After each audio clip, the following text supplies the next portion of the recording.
Buenos días, bienvenidos a la primera edición de Costa Rica Noticias de este martes. Eisa Chacón Cordero les saluda y de inmediato los invito a ver nuestros titulares.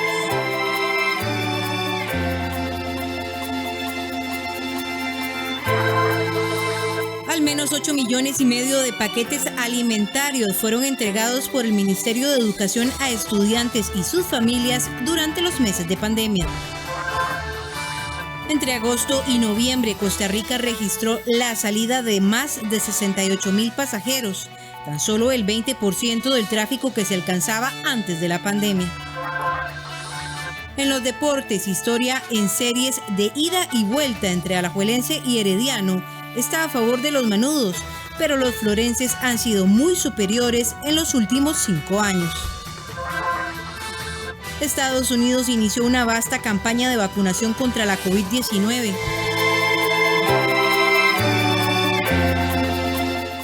Iniciamos con el detalle de las informaciones. El visto bueno de las autoridades para dar arranque a las obras en la Rotonda de la Bandera se dio este lunes. Se trata de la construcción de un paso a desnivel que permitirá agilizar el movimiento vehicular en la zona.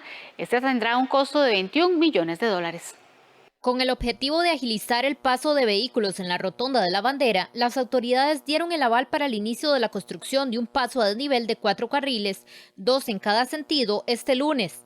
Se trata de una obra que requerirá $21 millones que provienen del crédito del Banco de Centroamericano de Integración Económica, BCIE, y cuyo tiempo de ejecución se estima en 15 meses, es decir, la obra estaría finalizada para marzo del 2022. Es un proyecto muy retador, se compone de 3 componentes principales, valga la redundancia: un paso elevado en la entrada de la Facultad de Derecho de la UCR en ese mismo sector, la intervención de la Quebrada de los Negritos y finalmente el paso inferior acá en la Rotonda de Bandera, que conecta con el paso inferior que tenemos en este momento en ejecución de Guadalupe. El ingeniero detalló cómo funcionará el tránsito tras el inicio de la construcción. La idea básica del proceso de construcción es el mismo que hemos venido ejecutando en todos los diferentes proyectos. Se construyen en primera instancia las calles laterales, que son las rampas de acceso a la rotonda superior. Una vez que se tienen estas, el tránsito se traslada a las mismas y se inicia la construcción del paso deprimido inferior. En este proyecto particularmente también tenemos el frente que constituye la construcción del paso elevado allá frente a la Facultad de Derecho de la UCR, que ese es un frente independiente a este. Van paralelos, pero se va a manejar de la misma manera. Primero se hacen las marginales y después se empieza a trabajar en el centro. El ministro de Obras Públicas y Transporte, Rodolfo Méndez, indicó que lo que se busca es darle fluidez a la circunvalación y el traslado este-oeste, para que tengan un funcionamiento total. Asimismo, el presidente de la República, Carlos Alvarado, destacó que con esta obra se concluye la transformación de las 3 rotondas en el anillo periférico que rodea San José. Es el caso de las obras ejecutadas en la Rotonda de las Garantías Sociales y en Guadalupe. Hoy se da la orden de inicio de otra obra emblemática para el país, la cual sería la obra que construye el conjunto de Guadalupe, la bandera, y que se siente a lo que ya fue la conclusión de la Rotonda de Garantías Sociales. La empresa constructora de esta obra será Puentes y Calzadas Grupo de Empresas, misma que realiza el paso a desnivel en Guadalupe. La Oficina de las Naciones Unidas de Servicios para Proyectos, UNOPS, será la gestora del proyecto. La baja en el turismo y la actividad económica generó un alza en la oferta de alquileres comerciales en distintas partes del país, pero esto no necesariamente se tradujo en tarifas más bajas. Ante este panorama, muchos comercios se vieron obligados a cerrar o replantear totalmente su negocio. El cierre de fronteras y las restricciones debido a la pandemia, así como la lenta reactivación económica, se refleja en un cierre continuo de negocios y un incremento en los espacios de alquiler, pero no así en las tarifas de arrendamiento. La firma especializada de bienes raíces Colliers asegura que el límite sano de la tasa de disponibilidad de locales comerciales es del 10%. Sin embargo, ante la crisis por el coronavirus, esa cifra hoy supera el 13%. ¿Por qué entonces, si hay muchos locales disponibles, los precios de alquiler no bajan? Berta Mora, gerente de inteligencia de mercados de Colliers, mencionó que los grandes centros comerciales sí reportaron flexibilizaciones en las tarifas de alquiler, pero esto no se replica en locales pequeños o cuyos propietarios no necesitan un retorno inmediato de la inversión. Un ejemplo del desbalance entre los precios de alquiler y la oferta de clientes son los restaurantes ubicados en Escalante, que a pesar de su trayectoria tuvieron que cerrar sus puertas o bien replantear su idea de negocio. Este es el caso de José González, chef y propietario del restaurante Almercat, especializado en cocina costarricense, quien después de 7 años de recibir a sus comensales en Escalante se vio obligado a migrar a Tirraces de Curridabat, donde tiene su propia finca y no debe de desembolsar miles de dólares en alquiler. O el costarricense tiende a comportarse levemente diferente y no dudo que hay cierta especulación al respecto de los precios y puede que haya cierta incertidumbre también en esperar, ¿verdad? En llegar y decir, bueno, esperemos, vamos a ver qué pasa, no sé, sostengamos un poquito más la situación. Y muy probablemente que me pones el caso de Escalante. El caso de Escalante sabemos que eran casas viejas convertidas en restaurantes. Probablemente algunas de estas casas, que no es el caso del caso que tenías ahí, son los hijos de quienes tenían su casa, la heredaron y sencillamente no les interesa alquilarlo por menos de lo que ya lo alquilaban. Y es el inmueble de ellos y no les genera pérdidas absolutamente de nada. Entonces, ellos como dueños de inmuebles pueden sencillamente sentarse y esperar a que la situación mejore. Aunque la decisión de trasladarse a Tirraces de Curridabat fue prácticamente obligada, no todo ha sido negativo para el chef González. Al salir de Escalante, el chef logró materializar al 100% el concepto del restaurante de la finca a la mesa, pues en el mismo lugar cultiva gran parte de la materia prima que utiliza en sus platillos. Para mí fue una decisión, de nuevo, rápida por el momento en el que estábamos viviendo, haciendo un análisis a futuro y sin querer predecir nada, ni mucho menos, entendimos que la situación iba para largo y que no iba a ser posible, más nosotros que dependíamos de un mercado turístico muy grande. Desde hace como 4 años para acá el mercado había sido eso, meramente turístico. Nos habíamos enfocado en el negocio del turismo, que es básicamente la entrada número 1 al país incluso, ¿verdad? El chef asegura que pese a estar fuera del corazón de San José, Almercat sigue siendo el mismo sabor, ahora dirigido a un público mucho más local. Tuvimos que recurrir a una opción un poco más básica, pero igual es el mismo Almercat de antes, es el Almercat con un sabor enorme, con incluso mejor producto, porque yo estoy encima del control de cualquier producto que se sirva y entender que estamos evolucionando y es una evolución que hay que entender y llevarla paso a paso para poder generar buenas sensaciones en el público que también está probando un producto nuevo de alguna manera y en nosotros como empresarios que tenemos que aprender a desarrollar un modelo nuevo. Aunque Almercat tiene ahora una menor exposición, las visitas son mucho más vivenciales. Se dejó de lado el fine dining para servir el origen propio de los alimentos y conocer el proceso de los cultivos. Hay espacio para caminar por la finca y de conversar de forma reposada con quien finalmente va a convertir los alimentos en el arte para el paladar. Eso, la número 1 es el adaptarse, el poder continuar, el tener cabeza fría para tomar decisiones, saber cuándo tomar decisiones, que es muy importante, ¿verdad? No dejarse llevar también por tanta red social, por tanta cosa, más bien enfocarse, centrarse y evaluar las posibilidades desde adentro para entender lo que está sucediendo y cómo afecta su negocio y poder moverse sabiamente entre un mercado que por supuesto que está súper afectado en este momento. El apoyo del mismo es la clave para que este y otros proyectos salgan adelante. Nos interesa es también gente de la comunidad, gente de todas las regiones del país que también vengan a conocer un pedacito de lo que somos y de lo que hacemos. El público nacional, eso, a partir de que entendamos que tenemos un lugar hermosísimo y un paraíso para ir a recorrer desde en áreas rurales hasta en áreas urbanas como esta, es una propuesta lindísima para que salgan y para que no solo vengan al mercado, sino vayan y visiten el montón de lugares que sobreviven del turismo. Este giro de negocio también genera un impacto para la comunidad de Tirraces, una de las más vulnerables de la zona. Mucho antes de que la pandemia llegara, José González ya generaba un par de proyectos. Vamos a ignorar el entorno en el que estamos. Tirraces es una comunidad lindísima, pero buscábamos atacar ciertos retos o ciertos problemas que la aquejan, y pensamos que trasladando nuestra operación para acá sería valiosísimo para madres de la comunidad, para generar talleres donde ellas aprendan a manipular producto tico básico y delicioso en sus casas.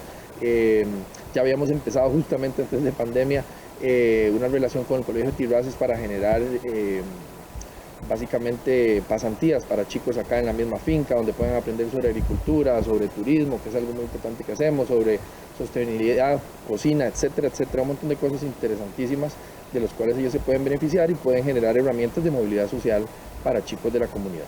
El complejo residencial de Barrio Escalante se conforma por 26 cuadras, convertidas en espacios comerciales, principalmente restaurantes y bares, antes de la pandemia. El alcalde de Pérez Celedón aseguró que el Ministerio de Salud identificó focos de contagio de la COVID-19 en canchas de fútbol 5 que operan al margen de la ley. La zona se encuentra bajo un brote de la enfermedad y el Hospital Escalante Pradilla tiene una saturación de sus servicios ante la cantidad de pacientes con el virus.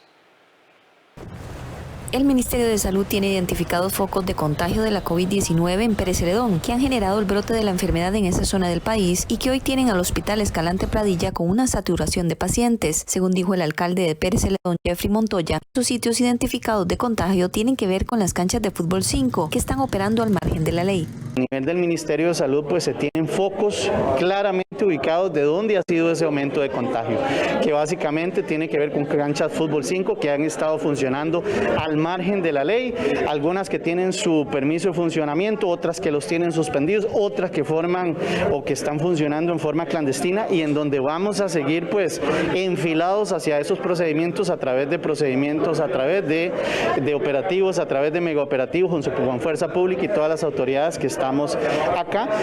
Por su parte, Cristian Valverde, director regional del Ministerio de Salud, aseguró que el relajamiento de la población con las medidas de prevención generó el aumento de los contagios y por ende de los casos. Nos relajamos, pensamos que la apertura de los parques, la apertura del comercio, que las medidas de restricción vehicular sean más flexibles a horas más altas de la noche, y está generando una conciencia colectiva donde todo el mundo dice esto ya pasó, esto no es asunto mío, esto es, no sé, del gran área metropolitana, de Europa, de Estados Unidos, pero a mí no me pasa. Y ese a mí no me pasa es lo que nos tiene en esta situación ahorita. En el Hospital Escalante Pradilla, además de la saturación por el incremento en la cantidad de casos positivos de coronavirus, parte del personal que labora en el centro médico se contagió. Incluso uno de los funcionarios de ese centro médico falleció este sábado. Ante ello, el centro hospitalario debió limitar la atención de pacientes y actualmente solo atiende emergencias calificadas. La región Brunca pues no está exenta de estar presentándose en este momento un aumento importante de los casos y eso es lo que vemos reflejado, esa transmisión de COVID sostenida en la comunidad es lo que estamos viendo en el hospital en este momento. Estamos recibiendo pacientes de toda la región y hay un porcentaje de pacientes que ya sabemos que tienen mucha posibilidad de complicarse y son los que están ocupando hoy en día nuestras camas de hospitalización. Este mismo brote, esta misma situación ha generado un brote en el personal de salud que gracias a Dios la mayoría de ellos están bien, muchos de ellos asintomáticos. La Caja de Seguro Social empezará la instalación de una unidad móvil para la atención de pacientes COVID-19 en Pérez Celedón ante la situación en el Hospital Escalante Pradilla y el aumento de casos en la zona. El traslado y armado de esta unidad se empezaría este lunes 14 de diciembre. La unidad médica cuenta con 3 módulos con capacidad para 20 camillas. El 2 de diciembre, la Caja de Seguro Social realizó un megatraslado de 11 enfermos con COVID-19 desde Pérez Celedón hasta hospitales del centro del país debido a la saturación en este centro médico. Al menos 8,5 millones de paquetes alimentarios fueron entregados por el Ministerio de Educación Pública a estudiantes y sus familias durante los meses de la pandemia, en los cuales los centros educativos estuvieron cerrados. El MEP aseguró que hubo una inversión de 100.000 millones de colones en alimentación durante este año. Al menos 8,5 millones de paquetes alimentarios fueron entregados a estudiantes y sus familias durante este año a raíz de las medidas implementadas por el gobierno en los centros educativos por la pandemia, lo cual conlleva una inversión de 100.000 millones de colones, según lo detalló la ministra de Educación, Giselle Cruz. Por medio de la Dirección de Programas de Equidad, El Ministerio de Educación Pública ha invertido más de 100.000 millones de colones en alimentación, en 10 entregas para cada uno de los 850.000 estudiantes y sus familias, más de 8,5 millones de paquetes. Esta medida fue implementada el 20 de marzo de este año, tomando en consideración no perjudicar la alimentación de los estudiantes con dificultades tras el cierre de los centros educativos. La ministra de Educación agradeció a todas las personas que formaron parte de la distribución de esta ayuda. Sé que la labor logística detrás de cada entrega ha sido ardua. Sé que con gran espíritu solidario, juntas, docentes, familias y cocineras se han sumado a la preparación y entrega de paquetes y les puedo asegurar que ese aporte ha tenido repercusiones muy positivas en nuestros niños, niñas y jóvenes. Muchas gracias por mostrar su compromiso con la educación y con el estudiantado. Algunos de los productos que contenían estos diarios fueron arroz, atún, pasta, leche líquida o en polvo, papa, zanahoria, chayote, cebolla, chile dulce y fruta. El presidente de la República, Carlos Alvarado, dijo en cadena nacional que el proceso de vacunación contra la COVID-19 está cerca en el país. El mandatario aseguró que pese a que Costa Rica ha firmado 3 acuerdos con empresas internacionales para la compra de vacunas, debido a la gran demanda no llegarán al mismo tiempo. La vacuna de Pfizer y BioNTech previenen el coronavirus en un 90%, según aseguran los especialistas. Costa Rica firmó un contrato para adquirir 1,5 millones de estas dosis. Costarricenses, ya estamos cerca de que inicie el proceso de vacunación que fortalecerá nuestras defensas contra la COVID-19. Hace meses tomamos la decisión de firmar 3 acuerdos para la compra de vacunas, con Pfizer BioNTech, con AstraZeneca Oxford y con la iniciativa COVAX de la Organización Mundial de la Salud. El objetivo del Gobierno de la República es proteger a la población de Costa Rica e iniciar el proceso de vacunación de la manera más pronta y segura, para que ojalá en algunos meses hayamos superado la pandemia. La Comisión Nacional de Vacunas, la Caja Costarricense del Seguro Social y la Comisión Nacional de Emergencias han desarrollado un gran trabajo para coordinar todos los aspectos técnicos y logísticos que permitan la aplicación exitosa de la vacuna tan pronto llegue a nuestro país. Una donación del gobierno de Estados Unidos a la Academia Nacional de Policías permitió mejorar la infraestructura y fortalecer la capacitación. Un aporte superior al $1 millón que hizo la Embajada de los Estados Unidos en Costa Rica a la Academia Nacional de Policía le permitió modernizar las instalaciones. El director de la Oficina para Asuntos Antinarcóticos, Seguridad Ciudadana y Justicia de la Embajada de los Estados Unidos señaló que con esta obra se garantizará la seguridad nacional. Realizarán capacitaciones para enfrentar las actividades criminales transnacionales. Vimos que hay varios servicios de policía que están entrenando aquí con ese equipo y para nosotros es realmente una muestra de cómo podemos trabajar conjuntamente. Estamos muy felices con toda la cooperación que tenemos con Costa Rica.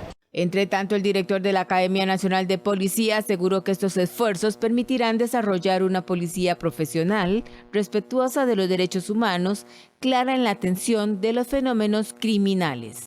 Hemos valorado el ingreso de mujeres a la institución policial en los últimos años. Hemos tenido un aumento importante y eso nos lleva a retos donde debemos transformar nuestra cultura institucional y darle y generarle las condiciones óptimas necesarias para el desarrollo de la mujer en la policía. Hasta este momento, la Embajada de los Estados Unidos ha colaborado para restaurar 3 polígonos de tiro, construyó una planta de tratamiento de aguas residuales, remodeló los dormitorios para hombres, instaló un sistema para purificar el agua y renovó las aulas. Al parecer, el gobierno estadounidense invertirá unos $3 millones en proyectos de infraestructura en esta academia. Sobre este tema, el ministro de Seguridad Pública, Michael Soto, enfatizó que con la torre de rappel se incrementará la capacitación y la especialización de los policías de los diferentes cuerpos policiales del país.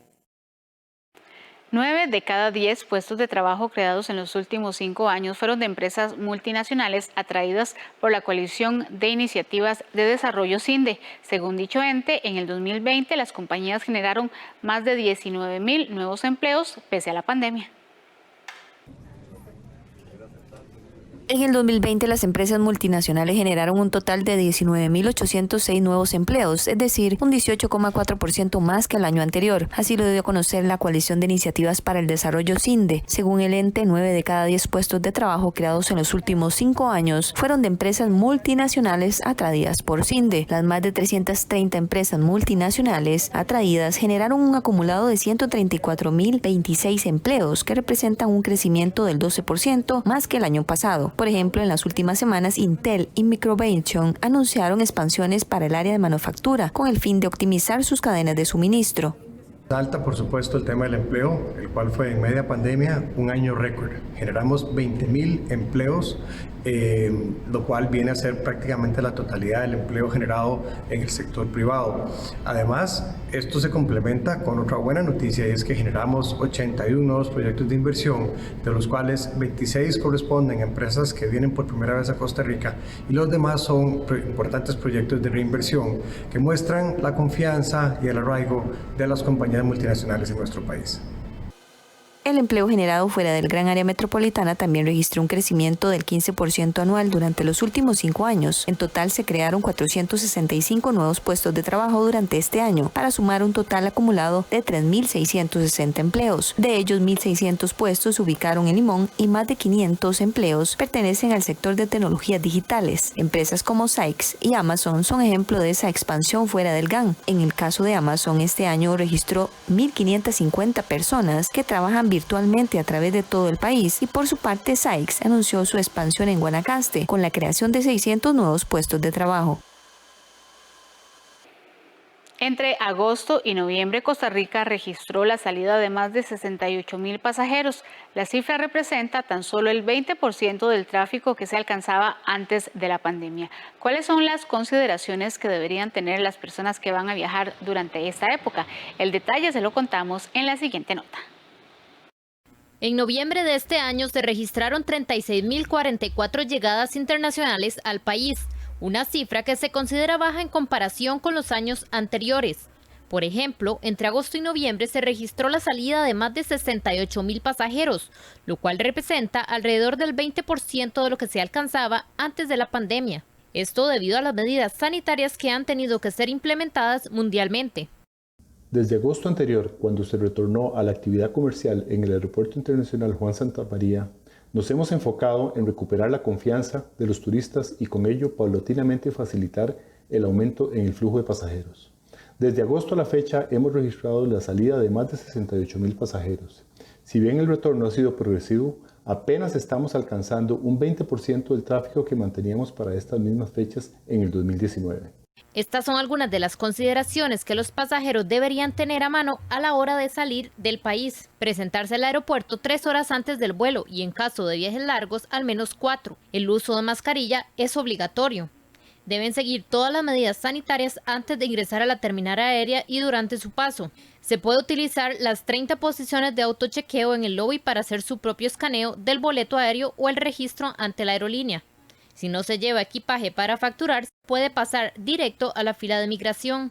El pasajero puede llevar en el equipaje de mano un recipiente con alcohol en gel de hasta 354 mililitros. En el resto de los líquidos, geles y aerosoles, el máximo permitido es de 100 mililitros. En el caso de los pasajeros que ingresan al país, deben completar el pase de salud. Este se habilita 48 horas antes de abordar y se debe completar un formulario para cada persona, incluyendo a los menores de edad. Si se es turista, contar con un seguro médico de viaje, sea internacional o adquirido en Costa Rica. En el caso de los seguros internacionales, se debe solicitar a la aseguradora una certificación emitida en idioma inglés o español, que haga constar al menos 3 condiciones: la vigencia de la póliza efectiva durante la visita en Costa Rica, la garantía cobertura por gastos médicos en casos de enfermedad pandémica por al menos $50,000 y una cobertura mínima de $2,000 por gastos de hospedaje. Pese al cierre de fronteras, hasta la fecha la mayoría de aerolíneas han retomado sus vuelos.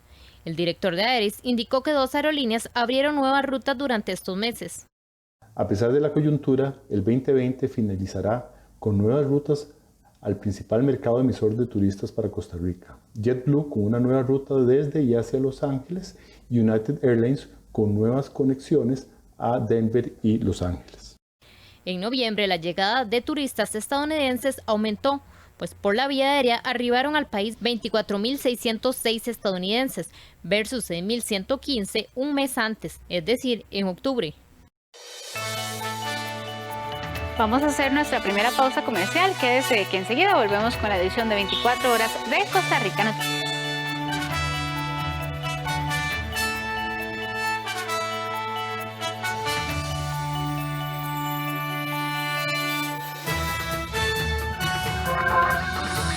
Estados Unidos inició una vasta campaña de vacunación contra la COVID-19.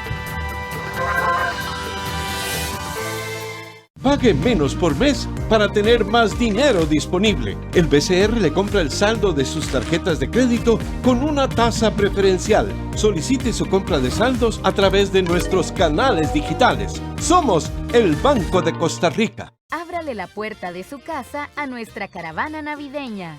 Le llevamos la fiesta hasta su casa. 2 horas llenas de diversión, música, tradiciones y muchas sorpresas más. Caravana navideña, este y todos los sábados a las 7 de la noche, por 13, Costa Rica Televisión y 101.5 Costa Rica Radio. Te invita.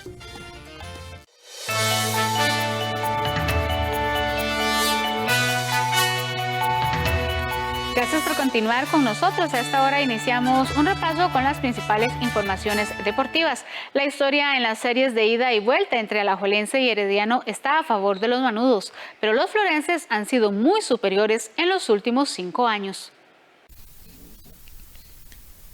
La final de la segunda fase del torneo de apertura 2020 enfrentará a 2 viejos conocidos. Rojinegros y rojiamarillos se han acostumbrado a verse las caras en las fases finales. Desde 1985 hasta la fecha, Alajuelense y Herediano han disputado 17 series de final o semifinal, de las cuales los manudos ganaron 11 y los florenses 7. Desde el verano 2011, Alajuelense y Herediano se han visto las caras en 10 ocasiones, ya sea en finales o semifinales, con un balance de 5 enfrentamientos ganados por bando. No obstante, si tomamos en cuenta solo los últimos 5 años, la estadística a favor de los florenses es avasalladora. En ese periodo, el team le ganó las series a la liga en 5 ocasiones, mientras que los erizos solo pudieron vencer a los rojiamarillos en la última, disputada en el Clausura 2020. 4 finales y una gran final ganadas a los manudos es el saldo a favor de Herediano desde el verano del 2015. De esas 5 series, 3 cerraron en el estadio Alejandro Morera Soto. Esa racha contrasta con lo sucedido en el periodo comprendido entre el 2011 y el 2013, cuando el team no supo cómo derrotar a los manudos en las 4 series que disputaron. La rivalidad entre Alajuelense y Herediano ha crecido en los últimos años.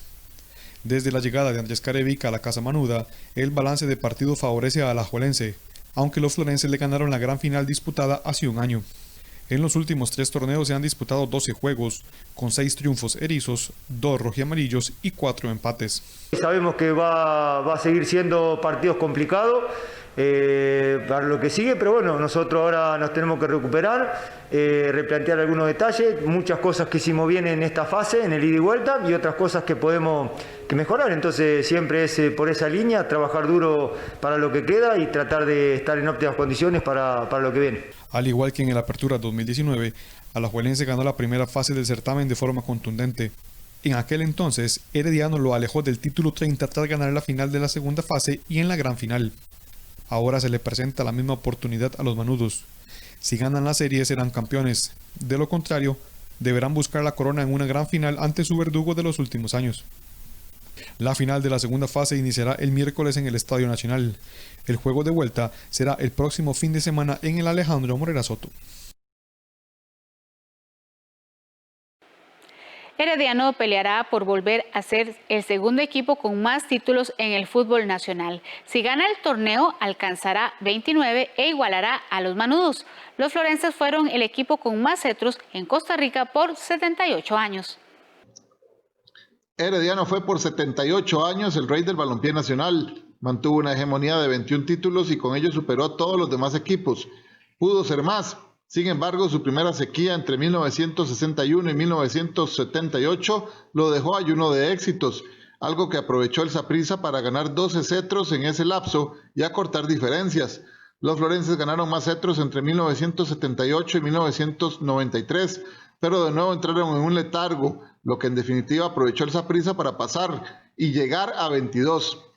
Alajuelense para por un año superar a ambos y alcanzar 23, hasta que los morados en definitiva arrancaron hasta llegar a sus 35 coronas actuales, siendo el equipo de más títulos en el país. El team fue amo y señor del fútbol nacional, pero también del balompié de CONCACAF, ya que fue el primero en alcanzar los 20 títulos de un torneo de liga en la región. Cuando Saprissa lo sobrepasó en 1998, fue segundo apenas por 3 temporadas, ya que Alajuelense para la campaña 2002-2003 consiguió su histórico tetracampeonato, con ello ganando el certamen por 22ª ocasión, y siendo así se apoderó del segundo lugar. Ahora a las puertas de la final de la segunda fase, el Herediano podría forzar a una final nacional, y si la gana, igualar los 29 títulos manudos, y ambos ser los segundos con más títulos en la historia de la primera división. Todo dependerá de la serie que arrancará el miércoles. Si Herediano desea conseguir su cometido, deberá ganar esta instancia y 2 duelos más que terminarían el torneo hasta el día 27. No ganarle a sus principales contendientes y fichajes que no rindieron. Estos problemas estructurales de juego son solo parte de los hierros que presentó Saprissa en esta temporada, la cual resultó en su eliminación en la semifinal de la segunda fase. El fútbol costarricense estrenará campeón en los próximos días. El Deportivo Saprissa no supo defender su título y cayó estrepitosamente en semifinales ante su némesis de los últimos años, el Herediano. El cuadro morado pasó por un semestre en donde se esperaba mucho de él y en donde quedó en deuda. Primero anunció los regresos de Jimmy Marín y Daniel Colindres, más las llegadas de Johnny Acosta, Frank Zamora y el aparente fichaje sonado, el del argentino Esteban Espíndola. Ninguno al final carburó ni respondió, y los jóvenes que jugaron a ratos tampoco alzaron la mano lo suficientemente extendida para reconocerlos hoy como promesas cercanas. Sin duda lo peor del Saprissa esta campaña fue no poder con sus adversarios de siempre. Cartaginés le ganó 2 veces, el Herediano lo sacó en semifinales y se lo avisó antes de empezar la campaña ganándole la Supercopa, y el único clásico lo perdieron ante el Alajuelense. Si no se le gana a los principales aspirantes es difícil conseguir títulos. Manuel Gerardo El Puro Ureña, exjugador del club y hoy director técnico, calza con estas ideas y además establece posiciones sobre el estilo de juego. Cuando es atacado no están recuperando pelota, de ahí que sufren los centrales, que ha sido una debilidad del Deportivo Saprissa. Lo otro es, en esa misma línea, el salir jugando no hay claridad cuando hay en el bloque ofensivo contrario, o sea, hay una presión alta, no hay claridad para salir, ¿verdad? Y llevar la pelota clara. Lo otro es, en la recuperación de pelota, no es muy frecuente que el Deportivo Saprissa esté recuperando muchos balones y que termine la jugada en ataque, o sea, una vez que recupera. El torneo anterior, Saprissa demostró que consiguió su título basado en el buen momento de figuras como Michael Barrantes, Mariano Torres y Cristian Bolaños. Para este certamen, ese tridente no estuvo conformado y mucha responsabilidad recayó sobre el ariete Johan Venegas, quien no siempre anduvo acertado. Y pese a que los morados quisieron levantarse con un invicto de varias fechas tras el clásico, sus victorias fueron ante rivales que no le representaron mayor peligro competitivo. Saprissa tiene poco más de un mes para alistarse y de nuevo ir al ruedo. Según fuentes cercanas a Deportivas del 13, se marcharían 4 jugadores del plantel y llegarían Ariel Rodríguez y David Ramírez, bajo la casi posible salida de Venegas al fútbol internacional. En poco tiempo, Saprissa deberá intentar rearmarse de nuevo y tapar las múltiples falencias de la Apertura 2020. El técnico argentino salvó a Jicaral de pelear la liguilla de descenso en el Apertura 2020, pero este lunes se anunció que dejó su cargo para asumir el Sporting FC y básicamente salvarlo en el primer semestre del otro año de no irse a Segunda División. El técnico José Yacone dejó las filas de Jicaral Cercova y según los propios jicaraleños se integrará a Sporting FC para el Clausura 2021. Mediante un comunicado de prensa, el conjunto de la península informó que el timonel les dijo este mismo lunes su deseo de abandonar el club, pues recibió una oferta de los josefinos, quienes pelearán en el primer semestre del próximo año por evadir la caída a la segunda división, en la cual ya tienen un pie, tras perder la liguilla de no descenso el fin de semana ante Grecia. Precisamente Jicaral contrató a Yacone avanzado de la Apertura 2020 para salvarlos de disputar dicha liguilla, y lo logró, levantando el rendimiento en la segunda mitad del torneo. Se intentó contactar al entrenador de origen argentino, no obstante, no contestó las llamadas realizadas a su celular. También se quiso obtener la versión de Sporting FC, sin embargo, se manifestó que se enviaría un comunicado de prensa oficial en horas de la tarde, el cual nunca llegó. Extraoficialmente se espera el anuncio de los josefinos este mismo martes. De acuerdo con datos del periodista Gerardo Coto, Yacone es el técnico argentino con más partidos dirigidos en la primera división costarricense, con 328. 126 de ellos fueron victorias, 105 empates y 97 derrotas, para un rendimiento del 49%.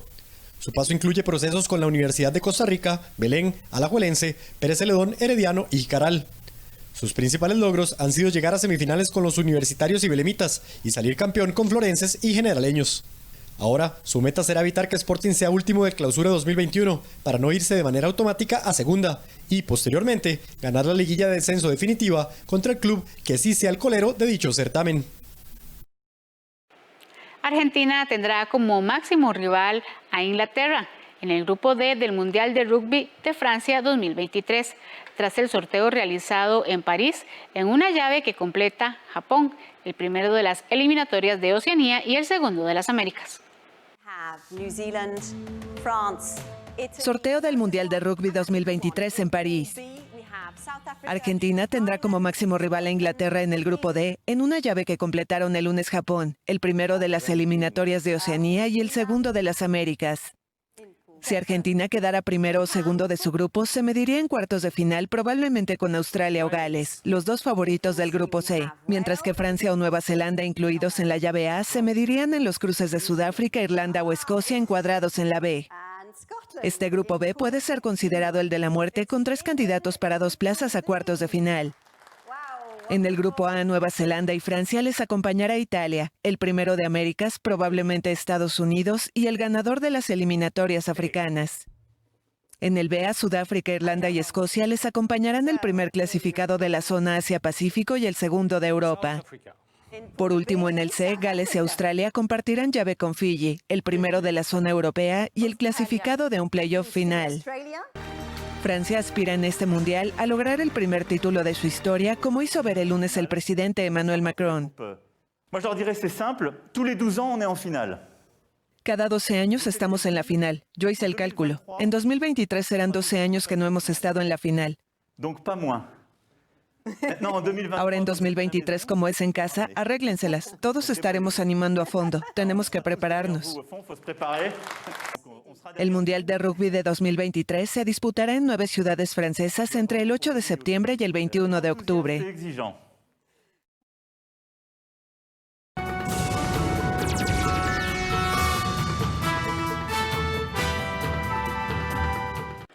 En las informaciones internacionales, Estados Unidos inició una vasta campaña de vacunación contra la COVID-19 tras unos preparativos de urgencia durante el fin de semana, mientras que al otro lado del Atlántico, Francia lanzó una estrategia de test masivos en algunas ciudades y Alemania prepara un confinamiento parcial. Estados Unidos dio inicio el lunes a una amplia campaña de vacunación contra COVID-19. El país más golpeado del mundo por la pandemia comenzó a enviar la vacuna de Pfizer-BioNTech a hospitales y otros puntos desde la fábrica del laboratorio en Michigan, durante un fin de semana de preparativos de urgencia para la aplicación. Sandra Lindsay, una sanitaria especializada en cuidados intensivos, fue la primera estadounidense en recibir la vacuna frente a las cámaras en el Hospital Judío de Long Island de Nueva York, con la presencia virtual del gobernador Andrew Cuomo. Fue una experiencia emotiva. Trabajando en primera línea junto a mi equipo, vi mucho dolor, sufrimiento, muerte. Así que sentí una gran sensación de alivio después de recibir la vacuna. No estaba nerviosa, porque como mencioné antes, confío en la ciencia. Así que no dudé cuando me preguntaron si me pondría la vacuna. He estado esperando este día desde siempre. Ante la desconfianza general en la población, las autoridades emprendieron una potente campaña de comunicación para convencer a los estadounidenses de que se vacunen. Este es un día muy importante, es un día de esperanza. Es muy importante que cuando llegue la vacuna nos sintamos seguros de la ciencia, que está bien tomarla. Quería estar aquí. Estaba emocionado de estar aquí, de tomarlo para mí, para mi familia, para mis pacientes, para la comunidad en general, para el mundo en general. Estados Unidos está a punto de alcanzar el umbral de los 300,000 muertos con más de 16 millones de casos, de los que más de 1 millón se sumaron en los últimos 5 días. En Europa, el continente más golpeado por la pandemia, con más de 480,000 muertes y más de 22 millones de casos, la Agencia Europea del Medicamento debe dar su autorización antes del final de diciembre. La inquietud aumenta en la región ante la proximidad de las fiestas de fin de año mientras la segunda ola se acelera, especialmente en Alemania e Italia. Francia comenzó esta semana una estrategia de test masivos en algunas áreas urbanas con la esperanza de controlar la epidemia, que deja casi 58,000 fallecidos y más de 2,300,000 contagios. Es la primera vez, no la necesitábamos, pero ahora que está abierto estamos aquí. Justo antes de Navidad sería bueno y tratar de no ver a nadie mientras tanto. Hacerte la prueba no garantiza que no te dé la enfermedad, pero al menos sabes dónde estás parado. Así lo siento. Este año, la pandemia ha matado a más de 1,600,000 personas en el mundo y más de 72 millones se contagiaron, según un balance de la AFP basado en cifras de los gobiernos. Santa Claus es inmune al COVID-19 y podrá repartir regalos a los niños la noche del 24 al 25 de diciembre. Así lo afirmó una responsable de la Organización Mundial de la Salud para intentar calmar a los más pequeños. Un ejército de elfos responde millones de cartas enviadas a Santa Claus en el suroeste de Francia. Como cada año, los niños enviaron sus cartas con deseos para Navidad, pero esta vez con preocupación por la salud de Santa Claus ante la pandemia de COVID-19. Querido Santa Claus, somos los niños de la clase del Jardín de Niños de Souday, en el departamento 41. Esperamos que no tengas un resfriado y que no te hayas contagiado de COVID. La profesora dice que debido a que tienes magia estás protegido de las enfermedades. Lávate bien las manos de todos modos. Tienes que venir a vernos porque estaremos muy bien. Hasta pronto. Besos grandes. Los niños de la guardería de Souday. Al igual que estos pequeños, millones de niños de todo el mundo han manifestado preocupación por la avanzada edad de Santa Claus, lo que podría ponerlo en riesgo por la pandemia. Pero la Organización Mundial de la Salud afirmó el lunes que es inmune a COVID-19 y podrá repartir su magia por el mundo. Puedo decirles que Santa Claus es inmune a este virus. Tuvimos una breve charla con él y él está muy bien, y Mamá Claus está muy bien. Ellos están muy ocupados en este momento, pero él es inmune. Además, la OMS afirmó que a pesar de las prohibiciones de viaje en muchos lugares, Santa Claus podrá usar el espacio aéreo de todo el mundo para entregar regalos, pero recordó que sí es necesario respetar la distancia física entre Santa Claus y los niños. La organización también pidió a los pequeños sigan las indicaciones de sus padres para evitar contagios de coronavirus y que se vayan a dormir temprano en la víspera de Navidad. Vamos a una pausa comercial, quédese que enseguida volvemos.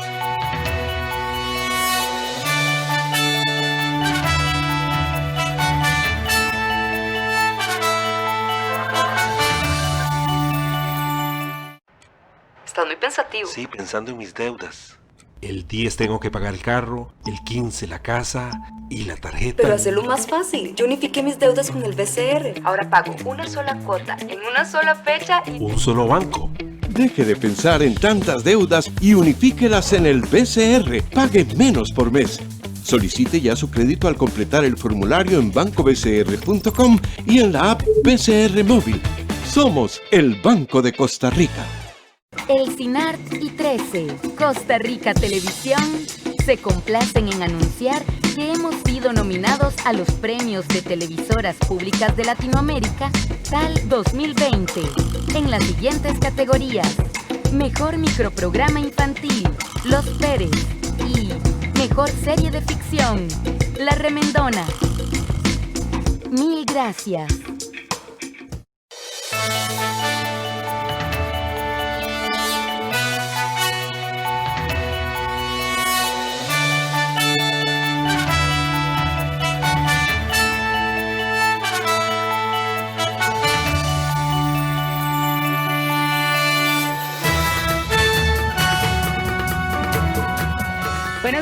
bienvenidos a la primera edición de Costa Rica Noticias de este martes. Eise Chacón Cordero les saluda y de inmediato los invito a ver nuestros titulares.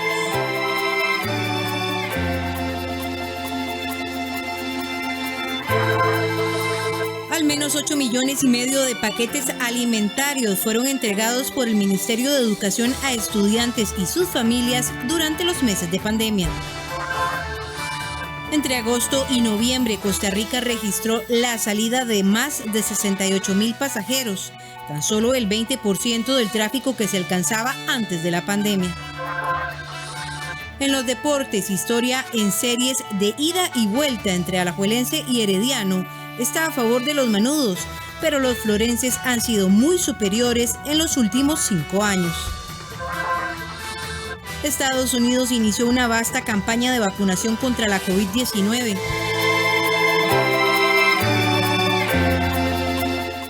Iniciamos con el detalle de las informaciones. El visto bueno de las autoridades para dar arranque a las obras en la Rotonda de la Bandera se dio este lunes. Se trata de la construcción de un paso a desnivel que permitirá agilizar el movimiento vehicular en la zona. Este tendrá un costo de $21 millones. Con el objetivo de agilizar el paso de vehículos en la Rotonda de la Bandera, las autoridades dieron el aval para el inicio de la construcción de un paso a desnivel de 4 carriles, 2 en cada sentido, este lunes. Se trata de una obra que requerirá $21 millones que provienen del crédito del Banco de Centroamericano de Integración Económica BCIE y cuyo tiempo de ejecución se estima en 15 meses, es decir, la obra estaría finalizada para marzo del 2022. Es un proyecto muy retador, se compone de 3 componentes principales, valga la redundancia, un paso elevado en la entrada de la Facultad de Derecho de la UCR en ese mismo sector, la intervención de la Quebrada de los Negritos y finalmente el paso inferior acá en la Rotonda de Bandera que conecta con el paso inferior que tenemos en este momento en ejecución de Guadalupe. El ingeniero detalló cómo funcionará el tránsito tras el inicio de la construcción. La idea básica del proceso de construcción es el mismo que hemos venido ejecutando en todos los diferentes proyectos. Se construyen en primera instancia las calles laterales, que son las rampas de acceso a la rotonda superior. Una vez que se tienen estas, el tránsito se traslada a las mismas y se inicia la construcción del paso deprimido inferior. En este proyecto particularmente también tenemos el frente que constituye la construcción del paso elevado allá frente a la Facultad de Derecho de la UCR, que ese es un frente independiente a este. Van paralelos, pero se va a manejar de la misma manera. Primero se hacen las marginales y después se empieza a trabajar en el centro.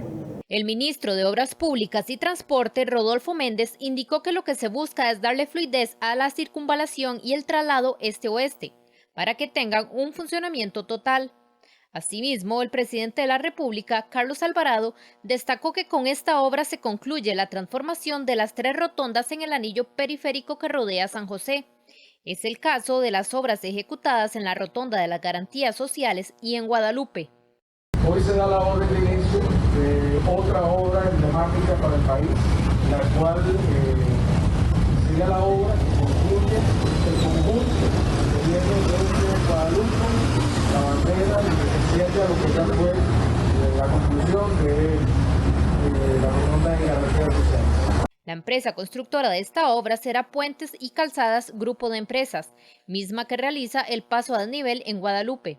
La Oficina de las Naciones Unidas de Servicios para Proyectos, UNOPS, será la gestora del proyecto.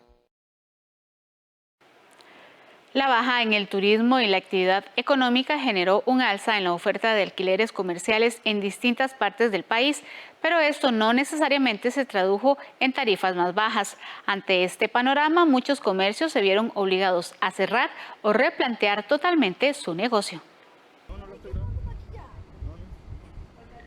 El cierre de fronteras y las restricciones debido a la pandemia, así como la lenta reactivación económica, se refleja en un cierre continuo de negocios y un incremento en los espacios de alquiler, pero no así en las tarifas de arrendamiento. La firma especializada de bienes raíces Colliers asegura que el límite sano de la tasa de disponibilidad de locales comerciales es del 10%. Sin embargo, ante la crisis por el coronavirus, esa cifra hoy supera el 13%. ¿Por qué entonces, si hay muchos locales disponibles, los precios de alquiler no bajan? situación. Berta Mora, gerente de inteligencia de mercados de Colliers, mencionó que los grandes centros comerciales sí reportaron flexibilizaciones en las tarifas de alquiler, pero esto no se replica en locales pequeños o cuyos propietarios no necesitan un retorno inmediato de la inversión. Un ejemplo del desbalance entre los precios de alquiler y la oferta de clientes son los restaurantes ubicados en Escalante, que a pesar de su trayectoria tuvieron que cerrar sus puertas o bien replantear su idea de negocio. Este es el caso de José González, chef y propietario del restaurante Almercat, especializado en cocina costarricense, quien después de 7 años de recibir a sus comensales en Escalante se vio obligado a migrar a Tirraces de Curridabat, donde tiene su propia finca y no debe de desembolsar miles de dólares en alquiler. O el costarricense tiende a comportarse levemente diferente y no dudo que hay cierta especulación al respecto de los precios y puede que haya cierta incertidumbre también en esperar, ¿verdad? En llegar y decir, bueno, esperemos, vamos a ver qué pasa, no sé, sostengamos un poquito más la situación y muy probablemente que me pones el caso de Escalante. El caso de Escalante sabemos que eran casas viejas convertidas en restaurantes. Probablemente algunas de estas casas, que no es el caso del caso que tenías ahí, son los hijos de quienes tenían su casa, la heredaron y sencillamente no les interesa alquilarlo por menos de lo que ya lo alquilaban. Y es el inmueble de ellos y no les genera pérdidas absolutamente de nada. Entonces, ellos como dueños de inmuebles pueden sencillamente sentarse y esperar a que la situación mejore. Aunque la decisión de trasladarse a Tirraces de Curridabat fue prácticamente obligada, no todo ha sido negativo para el chef González. Al salir de Escalante, el chef logró materializar al 100% el concepto del restaurante de la finca a la mesa, pues en el mismo lugar cultiva gran parte de la materia prima que utiliza en sus platillos. Para mí fue una decisión, de nuevo, rápida por el momento en el que estábamos viviendo, haciendo un análisis a futuro y sin querer predecir nada, ni mucho menos, entendimos que la situación iba para largo y que no iba a ser posible, más nosotros que dependíamos de un mercado turístico muy grande. Desde hace como 4 años para acá el mercado había sido eso, meramente turístico. Nos habíamos enfocado en el negocio del turismo, que es básicamente la entrada número 1 para el país incluso, ¿verdad? El chef asegura que pese a estar fuera del corazón de San José, Almercat sigue siendo el mismo sabor, ahora dirigido a un público mucho más local. Tuvimos que recurrir a una opción un poco más básica, pero igual es el mismo Almercat de antes, es el Almercat con un sabor enorme, con incluso mejor producto, porque yo estoy encima del control de cualquier producto que se sirva y entender que estamos evolucionando y es una evolución que hay que entender y llevarla paso a paso para poder generar buenas sensaciones en el público que también está probando un producto nuevo de alguna manera y en nosotros como empresarios que tenemos que aprender a desarrollar un modelo nuevo. Aunque Almercat tiene ahora una menor exposición, las visitas son mucho más vivenciales. Se dejó de lado el fine dining para servir el origen propio de los alimentos y conocer el proceso de los cultivos. Hay espacio para caminar por la finca y de conversar de forma reposada con quien finalmente va a convertir los alimentos en el arte para el paladar. Toda eso, la número 1 es el adaptarse, el poder continuar, el tener cabeza fría para tomar decisiones, saber cuándo tomar decisiones, que es muy importante, ¿verdad? No dejarse llevar también por tanta red social, por tanta cosa, más bien enfocarse, centrarse y evaluar las posibilidades desde adentro para entender lo que está sucediendo y cómo afecta su negocio y poder moverse sabiamente entre un mercado que por supuesto que está súper afectado en este momento. El apoyo del mismo costarricense es la clave para que este y otros proyectos salgan adelante. Nos interesa es también gente de la comunidad, gente de todas las regiones del país que también vengan a conocer un pedacito de lo que somos y de lo que hacemos. El público nacional, eso, a partir de que entendamos que tenemos un lugar hermosísimo y un paraíso para ir a recorrer desde en áreas rurales hasta en áreas urbanas como esta, es una propuesta lindísima para que salgan y para que no solo vengan al mercado, sino vayan y visiten el montón de lugares que sobreviven del turismo. Este giro de negocio también genera un impacto para la comunidad de Tirraces, una de las más vulnerables de la zona. Mucho antes de que la pandemia llegara, José González ya generaba un par de proyectos. Vamos a ignorar el entorno en el que estamos. Tirraces es una comunidad lindísima, pero buscábamos atacar ciertos retos o ciertos problemas que la aquejan, y pensamos que trasladando nuestra operación para acá sería valiosísimo para madres de la comunidad, para generar talleres donde ellas aprendan a manipular producto óptico básico y delicioso en sus casas. Ya habíamos empezado justamente antes de pandemia una relación con el Colegio Tirraces para generar básicamente pasantías para chicos acá en la misma finca, donde puedan aprender sobre agricultura, sobre turismo, que es algo muy importante que hacemos, sobre sostenibilidad, cocina, etcétera, etcétera, un montón de cosas interesantísimas de los cuales ellos se pueden beneficiar y pueden generar herramientas de movilidad social para chicos de la comunidad. El complejo residencial de Barrio Escalante se conforma por 26 cuadras, convertidas en espacios comerciales, principalmente restaurantes y bares, antes de la pandemia. El alcalde de Pérez Celedón aseguró que el Ministerio de Salud identificó focos de contagio de la COVID-19 en canchas de fútbol 5 que operan al margen de la ley. La zona se encuentra bajo un brote de la enfermedad y el Hospital Escalante Pradilla tiene una saturación de sus servicios ante la cantidad de pacientes con el virus. El Ministerio de Salud tiene identificados focos de contagio de la COVID-19 en Pérez Celedón, que han generado el brote de la enfermedad en esa zona del país y que hoy tienen al Hospital Escalante Pradilla con una saturación de pacientes. Según dijo el alcalde de Pérez Celedón, Jeffrey Montoya, esos sitios identificados de contagio tienen que ver con las canchas de fútbol 5 que están operando al margen de la ley. A nivel del Ministerio de Salud, pues se tienen focos claramente ubicados de dónde ha sido ese aumento de contagio, que básicamente tiene que ver con canchas fútbol 5 que han estado funcionando al margen de la ley, algunas que tienen su permiso de funcionamiento, otras que los tienen suspendidos, otras que forman o que están funcionando en forma clandestina y en donde vamos a seguir pues enfilados hacia esos procedimientos, a través de operativos, a través de megaoperativos con fuerza pública y todas las autoridades que estamos acá. Por su parte, Cristian Valverde, director regional del Ministerio de Salud, aseguró que el relajamiento de la población con las medidas de prevención generó el aumento de los contagios y por ende de los casos.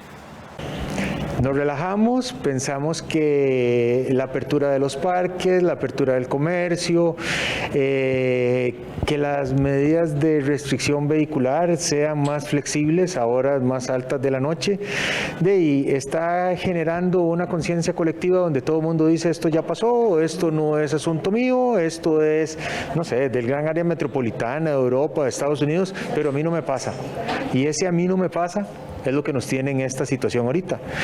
En el Hospital Escalante Pradilla, además de la saturación por el incremento en la cantidad de casos positivos de coronavirus, parte del personal que labora en el centro médico se contagió. Incluso uno de los funcionarios de ese centro médico falleció este sábado. Ante ello, el centro hospitalario debió limitar la atención de pacientes y actualmente solo atiende emergencias calificadas.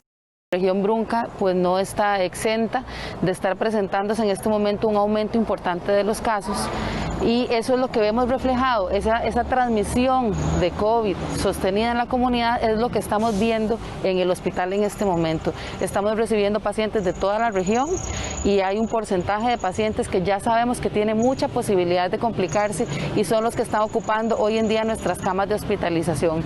Este mismo brote, esta misma situación ha generado un brote en el personal de salud que gracias a Dios la mayoría de ellos están bien, muchos de ellos asintomáticos. La Caja de Seguro Social empezará la instalación de una unidad móvil para la atención de pacientes COVID-19 en Pérez Celedón ante la situación en el Hospital Escalante Pradilla y el aumento de casos en la zona. El traslado y armado de esta unidad se empezaría este lunes 14 de diciembre. La unidad médica cuenta con 3 módulos con capacidad para 20 camillas. El 2 de diciembre, la Caja de Seguro Social realizó un megatraslado de 11 enfermos con COVID-19 desde Pérez Celedón hasta hospitales del centro del país debido a la saturación en este centro médico.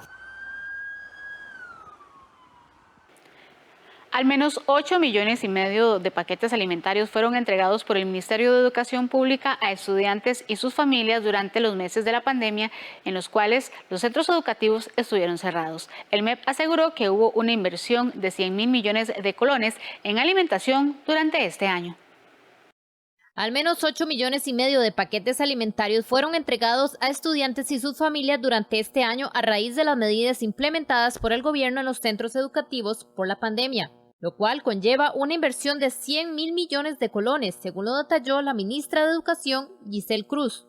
Por medio de la Dirección de Programas de Equidad, El Ministerio de Educación Pública ha invertido más de 100.000 millones de colones en alimentación, en 10 entregas para cada uno de los 850.000 estudiantes y sus familias, más de 8,5 millones de paquetes. Esta medida fue implementada el 20 de marzo de este año, tomando en consideración no perjudicar la alimentación de los estudiantes con dificultades tras el cierre de los centros educativos. La ministra de Educación agradeció a todas las personas que formaron parte de la distribución de esta ayuda. Sé que la labor logística detrás de cada entrega ha sido ardua. Sé que con gran espíritu solidario, juntas, docentes, familias y cocineras se han sumado a la preparación y entrega de paquetes y les puedo asegurar que ese aporte ha tenido repercusiones muy positivas en nuestros niños, niñas y jóvenes. Muchas gracias por mostrar su compromiso con la educación y con el estudiantado. Algunos de los productos que contenían estos diarios fueron arroz, atún, pasta, leche líquida o en polvo, papa, zanahoria, chayote, cebolla, chile dulce y fruta. El presidente de la República, Carlos Alvarado, dijo en cadena nacional que el proceso de vacunación contra la COVID-19 está cerca en el país. El mandatario aseguró que pese a que Costa Rica ha firmado 3 acuerdos con empresas internacionales para la compra de vacunas, debido a la gran demanda no llegarán al mismo tiempo. La vacuna de Pfizer y BioNTech previenen el coronavirus en un 90%, según aseguran los especialistas. Costa Rica firmó un contrato para adquirir 1,5 millones de estas dosis. Costarricenses, ya estamos cerca de que inicie el proceso de vacunación que fortalecerá nuestras defensas contra la COVID-19. Hace meses tomamos la decisión de firmar 3 acuerdos para la compra de vacunas, con Pfizer BioNTech, con AstraZeneca Oxford y con la iniciativa COVAX de la Organización Mundial de la Salud. El objetivo del Gobierno de la República es proteger a la población de Costa Rica e iniciar el proceso de vacunación de la manera más pronta y segura, para que ojalá en algunos meses hayamos superado la pandemia. La Comisión Nacional de Vacunas, la Caja Costarricense del Seguro Social y la Comisión Nacional de Emergencias han desarrollado un gran trabajo para coordinar todos los aspectos técnicos y logísticos que permitan la aplicación exitosa de la vacuna tan pronto llegue a nuestro país. Una donación del gobierno de Estados Unidos a la Academia Nacional de Policías permitió mejorar la infraestructura y fortalecer la capacitación. Un aporte superior al $1 millón que hizo la Embajada de los Estados Unidos en Costa Rica a la Academia Nacional de Policía le permitió modernizar las instalaciones. El director de la Oficina para Asuntos Antinarcóticos, Seguridad Ciudadana y Justicia de la Embajada de los Estados Unidos señaló que con esta obra se garantizará la seguridad nacional. Realizarán capacitaciones para enfrentar las actividades criminales transnacionales. Vimos que hay varios servicios de policía que están entrenando aquí con ese equipo y para nosotros es realmente una muestra de cómo podemos trabajar conjuntamente. Estamos muy felices con toda la cooperación que tenemos con Costa Rica. Entre tanto, el director de la Academia Nacional de Policía aseguró que estos esfuerzos permitirán desarrollar una policía profesional, respetuosa de los derechos humanos, clara en la atención de los fenómenos criminales. Hemos valorado el ingreso de mujeres a la institución policial en los últimos años. Hemos tenido un aumento importante y eso nos lleva a retos donde debemos transformar nuestra cultura institucional y darle y generarle las condiciones óptimas necesarias para el desarrollo de la mujer en la policía. Hasta este momento, la Embajada de los Estados Unidos ha colaborado para restaurar 3 polígonos de tiro, construyó una planta de tratamiento de aguas residuales, remodeló los dormitorios para hombres, instaló un sistema para purificar el agua y renovó las aulas. Al parecer, el gobierno estadounidense invertirá unos $3 millones en proyectos de infraestructura en esta academia. Sobre este tema, el ministro de Seguridad Pública, Michael Soto, enfatizó que con la torre de Rapel se incrementará la capacitación y la especialización de los policías de los diferentes cuerpos policiales del país. 9 de cada 10 puestos de trabajo creados en los últimos 5 años fueron de empresas multinacionales atraídas por la Coalición de Iniciativas de Desarrollo CINDE. Según dicho ente, en el 2020 las compañías generaron más de 19,000 nuevos empleos pese a la pandemia. En el 2020, las empresas multinacionales generaron un total de 19.806 nuevos empleos, es decir, un 18,4% más que el año anterior. Así lo dio a conocer la Coalición de Iniciativas para el Desarrollo CINDE. Según el ente, 9 de cada 10 puestos de trabajo creados en los últimos 5 años fueron de empresas multinacionales atraídas por CINDE. Las más de 330 empresas multinacionales atraídas generaron un acumulado de 134.026 empleos, que representan un crecimiento del 12% más que el año pasado. Por ejemplo, en las últimas semanas, Intel y Microvation anunciaron expansiones para el área de manufactura con el fin de optimizar sus cadenas de suministro. Salta, por supuesto, el tema del empleo, el cual fue en media pandemia un año récord. Generamos 20,000 empleos, lo cual viene a ser prácticamente la totalidad del empleo generado en el sector privado. Además, esto se complementa con otra buena noticia, y es que generamos 81 nuevos proyectos de inversión, de los cuales 26 corresponden a empresas que vienen por primera vez a Costa Rica, y los demás son importantes proyectos de reinversión que muestran la confianza y el arraigo de las compañías multinacionales en nuestro país. El empleo generado fuera del gran área metropolitana también registró un crecimiento del 15% anual durante los últimos 5 años. En total se crearon 465 nuevos puestos de trabajo durante este año, para sumar un total acumulado de 3.660 empleos. De ellos, 1.600 puestos se ubicaron en Limón y más de 500 empleos pertenecen al sector de tecnologías digitales. Empresas como Sykes y Amazon son ejemplo de esa expansión fuera del GAN. En el caso de Amazon, este año registró 1.550 personas que trabajan virtualmente a través de todo el país, y por su parte Sykes anunció su expansión en Guanacaste con la creación de 600 nuevos puestos de trabajo. Entre agosto y noviembre, Costa Rica registró la salida de más de 68,000 pasajeros. La cifra representa tan solo el 20% del tráfico que se alcanzaba antes de la pandemia. ¿Cuáles son las consideraciones que deberían tener las personas que van a viajar durante esta época? El detalle se lo contamos en la siguiente nota. En noviembre de este año se registraron 36.044 llegadas internacionales al país, una cifra que se considera baja en comparación con los años anteriores. Por ejemplo, entre agosto y noviembre se registró la salida de más de 68,000 pasajeros, lo cual representa alrededor del 20% de lo que se alcanzaba antes de la pandemia. Esto debido a las medidas sanitarias que han tenido que ser implementadas mundialmente.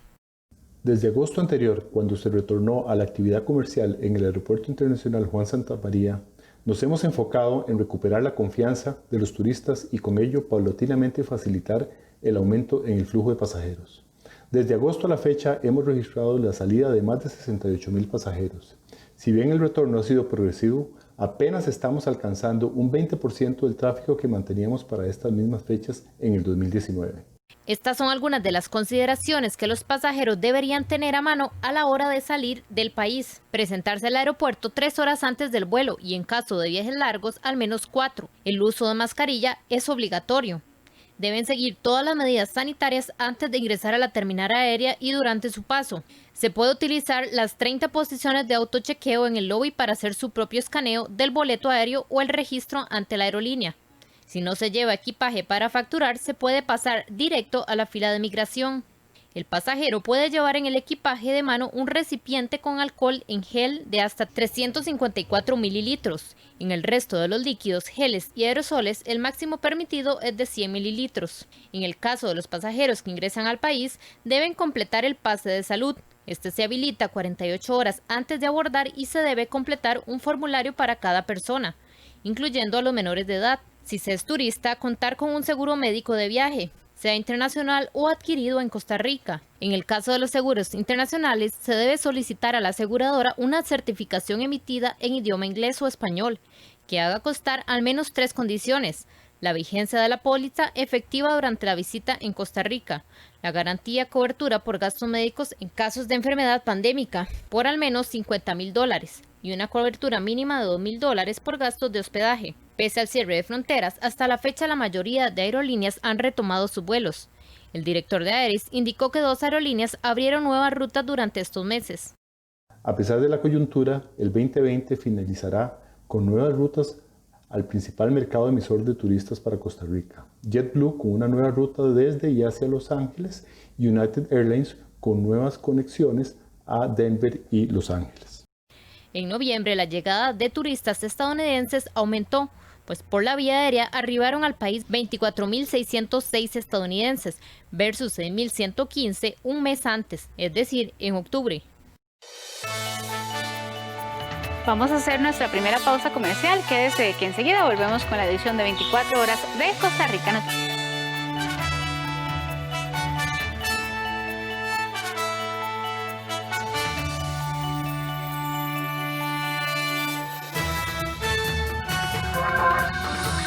Estados Unidos inició una vasta campaña de vacunación contra la COVID-19. Hasta antes del 21 de junio del 86, Maradona era un crack, un excelente jugador, todo esto que podemos pensar, pero no era todavía el padre de la patria. Una miniserie sobre el Gran Mundial de México 86, 1986, la historia de la Copa, en la que Maradona se consagra como jugador y Argentina como campeón. Tengo la suerte de encarar y ver a los ingleses que no me podían agarrar. Diego fue capaz de abarcarlo todo en 2 jugadas. Reviva estos grandes momentos el 20 de diciembre a las 9:30 de la noche y luego del 27 en adelante a las 9:15. Los domingos, aquí en 13, Costa Rica Televisión. Costa Rica es pura vida. Costa Rica es mi patria querida. Temas de salud, temas de cocina, música, hogar. Son muchas las informaciones que tenemos todos los días de 8 de la mañana y hasta las 10. A los diferentes medios y en nuestros diferentes espacios ustedes pueden disfrutar de Café Nacional. Así es, te invitamos 8 de la mañana de lunes a viernes. Un pueblo en marcha pero sin apuros. Costa Rica, Costa Rica.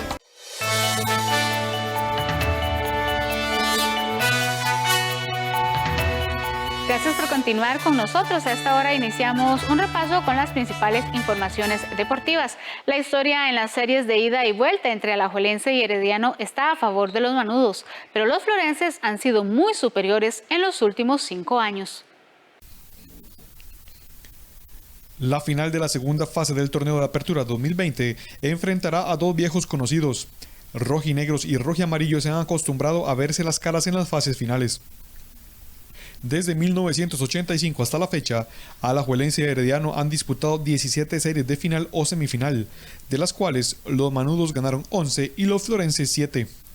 Desde el verano 2011, Alajuelense y Herediano se han visto las caras en 10 ocasiones, ya sea en finales o semifinales, con un balance de 5 enfrentamientos ganados por bando.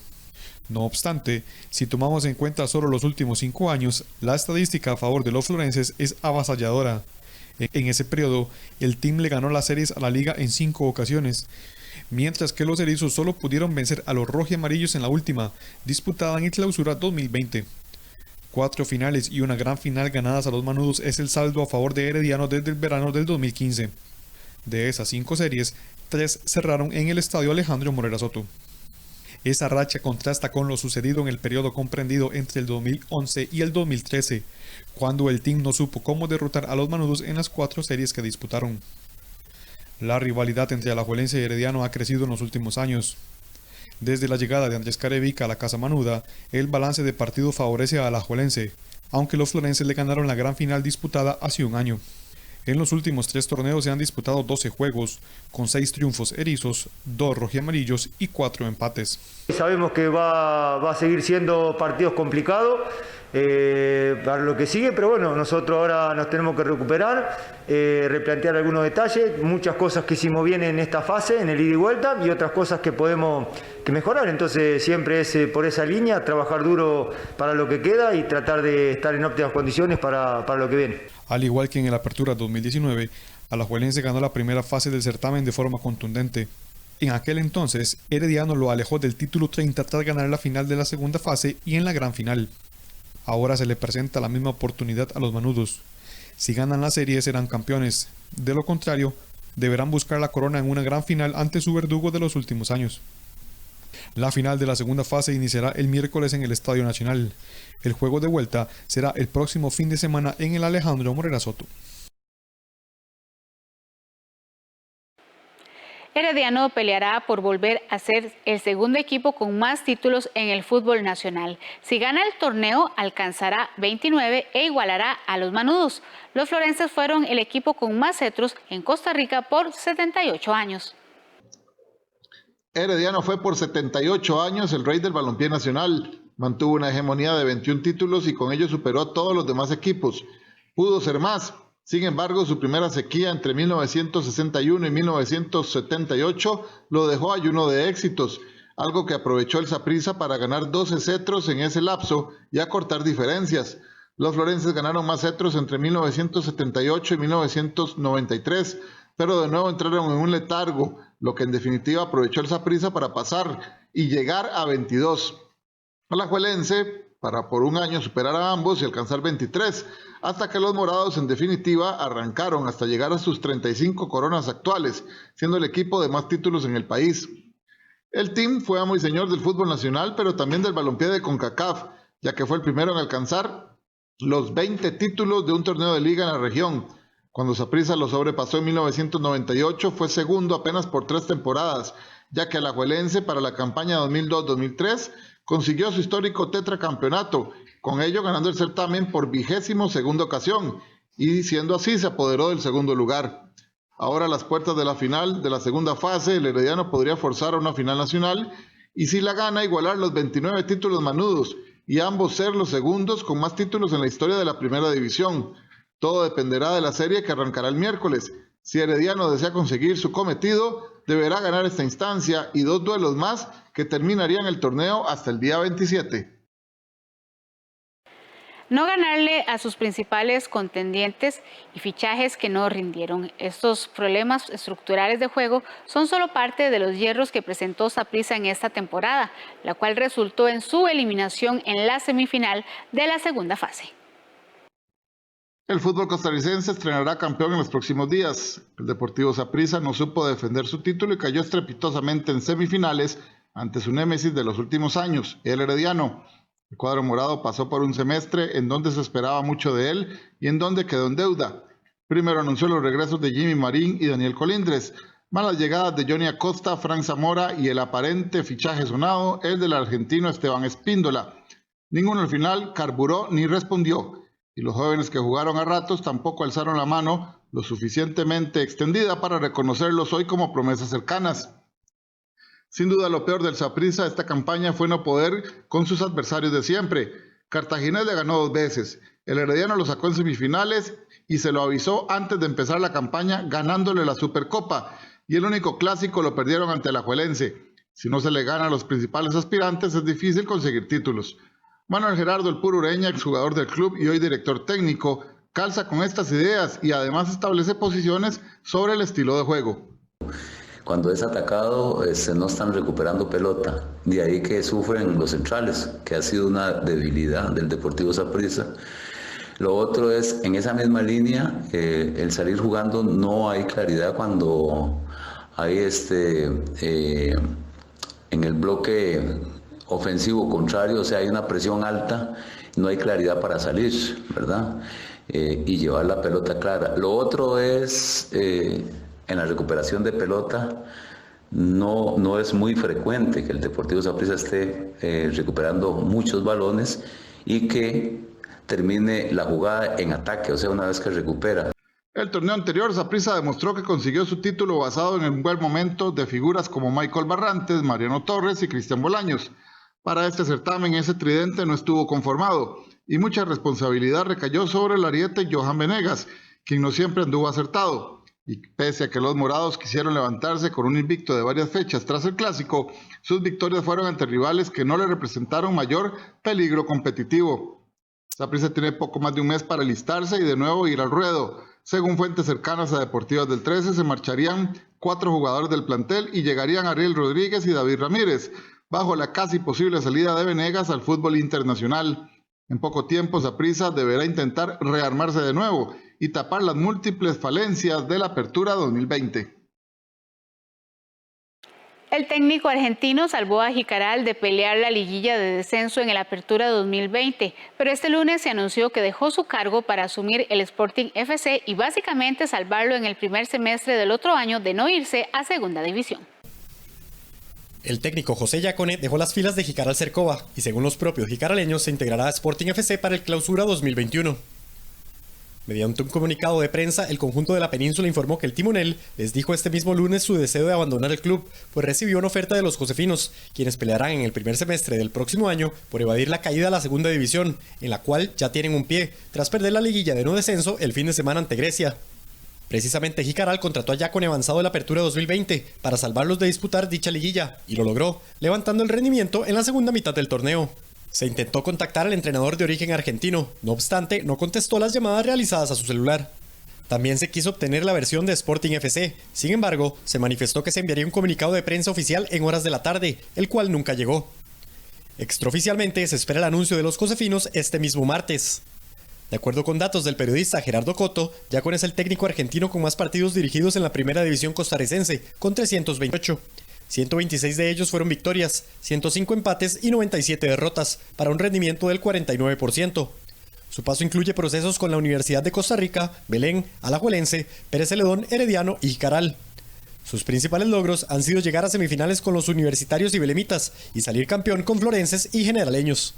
Ahora, su meta será evitar que Sporting sea último de Clausura 2021 para no irse de manera automática a Segunda y, posteriormente, ganar la liguilla de descenso definitiva contra el club que sí sea el colero de dicho certamen. Argentina tendrá como máximo rival a Inglaterra en el grupo D del Mundial de Rugby de Francia 2023, tras el sorteo realizado en París en una llave que completa Japón, el primero de las eliminatorias de Oceanía y el segundo de las Américas. Sorteo del Mundial de Rugby 2023 en París. Argentina tendrá como máximo rival a Inglaterra en el grupo D, en una llave que completaron el lunes Japón, el primero de las eliminatorias de Oceanía y el segundo de las Américas. Si Argentina quedara primero o segundo de su grupo, se mediría en cuartos de final probablemente con Australia o Gales, los dos favoritos del grupo C, mientras que Francia o Nueva Zelanda, incluidos en la llave A, se medirían en los cruces de Sudáfrica, Irlanda o Escocia encuadrados en la B. Este grupo B puede ser considerado el de la muerte con 3 candidatos para 2 plazas a cuartos de final. En el grupo A, Nueva Zelanda y Francia les acompañará Italia, el primero de Américas, probablemente Estados Unidos, y el ganador de las eliminatorias africanas. En el B, A, Sudáfrica, Irlanda y Escocia les acompañarán el primer clasificado de la zona Asia-Pacífico y el segundo de Europa. Por último, en el C, Gales y Australia compartirán llave con Fiji, el primero de la zona europea y el clasificado de un playoff final. Francia aspira en este mundial a lograr el primer título de su historia, como hizo ver el lunes el presidente Emmanuel Macron. Cada 12 años estamos en la final. Yo hice el cálculo. En 2023 serán 12 años que no hemos estado en la final. Ahora en 2023, como es en casa, arréglenselas. Todos estaremos animando a fondo. Tenemos que prepararnos. El Mundial de Rugby de 2023 se disputará en 9 ciudades francesas entre el 8 de septiembre y el 21 de octubre.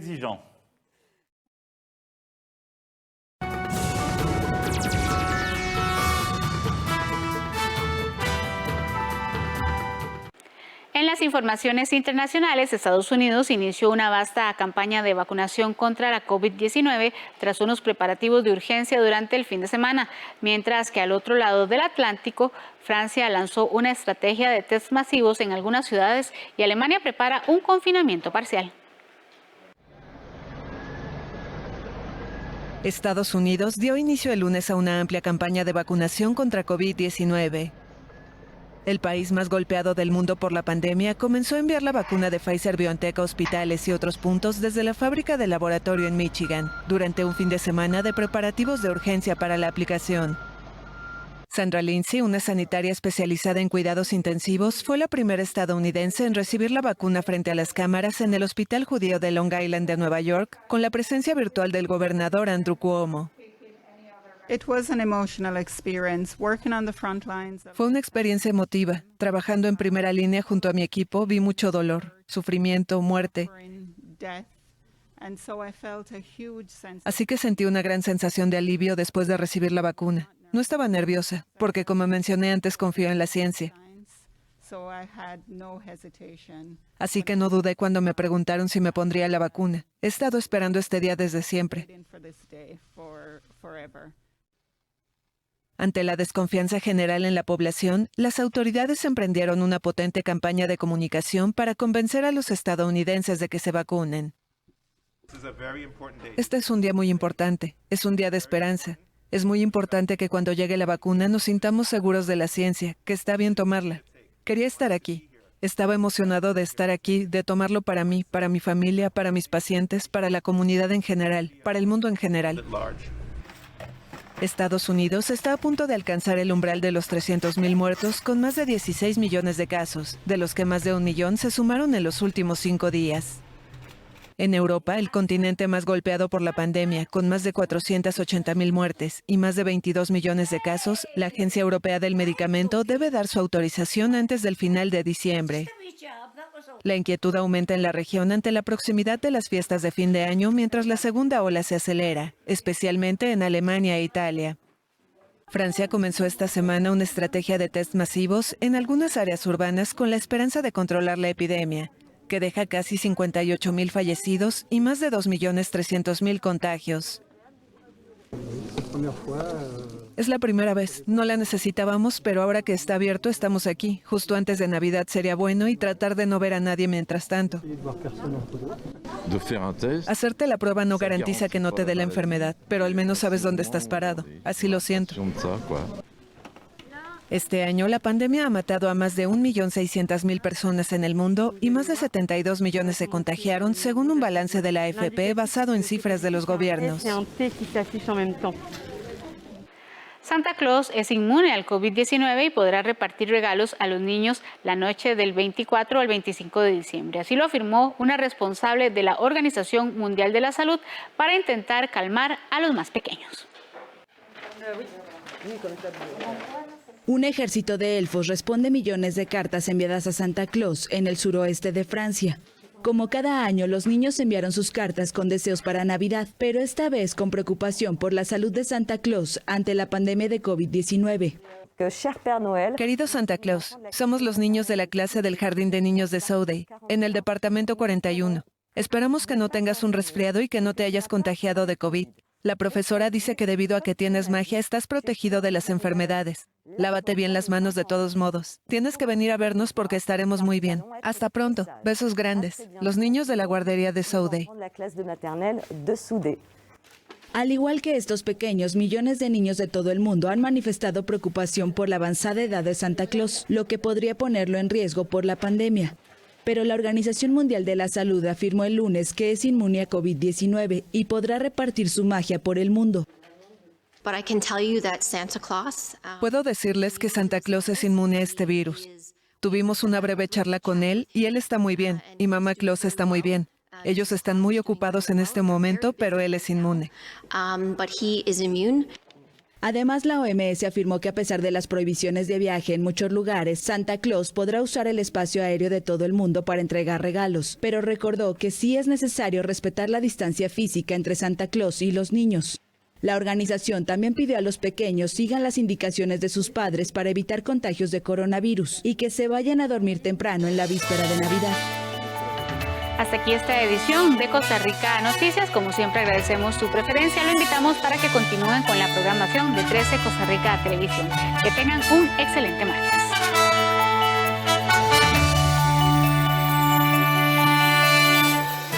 Hasta antes del 21 de